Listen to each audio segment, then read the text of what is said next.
that I had to be put back from the 5th grade into the 4th grade, and it was best for me. And Mama only had a 3rd grade education, but she did not realize the negative impact that was going to have on me. And they convinced her that they were doing it for my own good.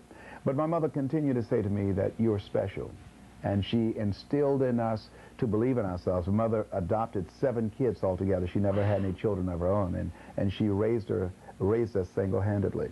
And so she instructed us to believe in ourselves, to always have good manners. I say yes, ma'am, and no, ma'am, to people even today. And she taught us the value of working hard for what you want and never giving up. You've got to be relentless. And she was a relentless, unstoppable person.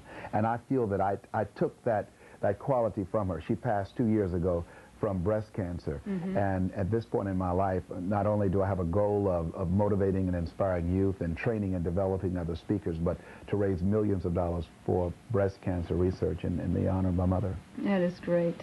She really left a big contribution to society with you and all your brothers and sisters, I'm sure. You also have an incredible way of accepting any kind of challenge that is put in front of your path, you know, good, bad, indifferent. You take those challenges and just face them head on. And where does that come from? I read something that I think is very true about life, and it said that in life you're either in a problem, or you just left one, or you're headed toward one.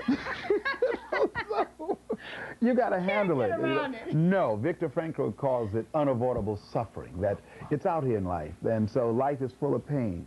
So you've got to deal with it as it comes. Charles Udall said, in life you will always be faced with a series of God-ordained opportunities, brilliantly disguised as problems and challenges. And so whenever something happens to me, I see it as a God-ordained opportunity, and I've got to find it. I've got to decode it and find the secret there that's there to bless me, to empower me. It's just challenging my wits and my imagination to figure out how to deal with it, because for every problem there is a solution. For every challenge there is a character-building experience, and all of us have had those character-building experiences, and we'll continue. Yes, that's a part of the game called life.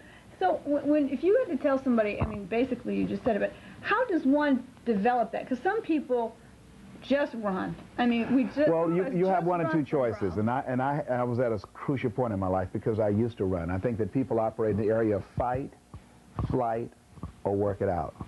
And I used to fight and wasn't looking for a way to work it out. I just fought. I was angry. And then I used to run because I don't like confrontation. And then I decided to dig in my heels to work it out, to figure this thing out, because I got tired of life chasing me. I talk about in one of my speeches about a guy one day, every day he went home, and I used to be with this guy coming from school. A dog would chase us on the way home from school, and we would run. And one day, I just got tired of this dog chasing me, and he did too. I said, hey man, we're going to go around that same area, down that same sidewalk, and when this dog come out, we're going to have a rock, we're going to bust him in the head. I'm just tired of this dog chasing me. So we did that. When the dog came, boy, he started running at us, and we stopped and we waited on him. And when he got within just about 2 feet of us, he started barking, and the dog had no teeth. Okay, so he couldn't even bite us if he wanted to. So we were running from a toothless dog, a gum dog. All he could do is just gum us. and I think many of us in life, we were running from a lot of stuff, and we never even stopped to turn around and look and say, hey, I mean, what can it really do to me? What's going to happen if I make this decision?